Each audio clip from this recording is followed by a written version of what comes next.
रखिए, कृष्ण भक्त, श्री जी का भक्त, वृंदावन का भक्त यदि संसारी विषय के वजह से रो रहा है तो उसको कृष्ण भक्ति छोड़ देनी चाहिए। कृष्ण प्रेमी कभी संसारी विषय के लिए नहीं रोता है। कृष्ण प्रेमी केवल उनके विरह में रोता है, उनकी याद में रोता है, उनकी स्मृति में रोता है।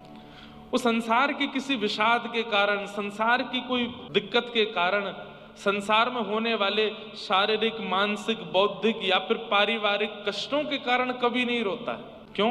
तापत्रय विनाशाय, ये श्री कृष्ण का गुण है कि उनकी शरण में आने वाले को फिर संसार के ताप सताते नहीं। सताते तो हैं लेकिन वो उनसे परेशान नहीं होता, वो उनसे पीड़ित नहीं होता। उसकी पीड़ा का कारण केवल श्री कृष्ण न मिले ये रहता है और कुछ नहीं। घर में कोई दिक्कत हो गई, कोई बात नहीं। पैसे कम हो गए, कोई बात नहीं। शारीरिक पीड़ा हो गई, कोई बात नहीं। अरे कहां तक कोई छोड़ के चला गया, कोई बात नहीं। इनका भगवत नाम गमन हुआ है। इस प्रकार से अपनी समस्त व्यवस्थाओं को स्वीकार करता है।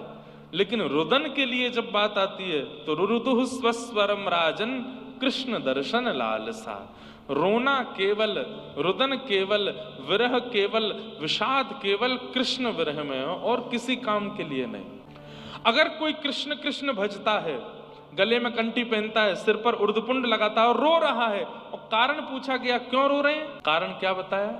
हमारा बेटा हमारी बात नहीं सुनता है इसलिए रो रहे हैं, हमारा धंधा अच्छा नहीं चल रहा है इसलिए रो रहे हैं, हमारे परिवार में ये पीड़ा है इसलिए रो रहे हैं। वो कृष्ण भक्त नहीं हो सकता। या फिर ऐसा कह लें, उसने भक्ति की पर ठाकुर जी ने उसको स्वीकार नहीं किया। क्यों? क्योंकि ठाकुर जी का गुण है तापत्रय विनाशाय। वो संसार के तापों को नाश करते हैं। तापों का नाश करने का मतलब क्या है? ताप तो जीवन में आएगा लेकिन आप विचलित नहीं होंगे।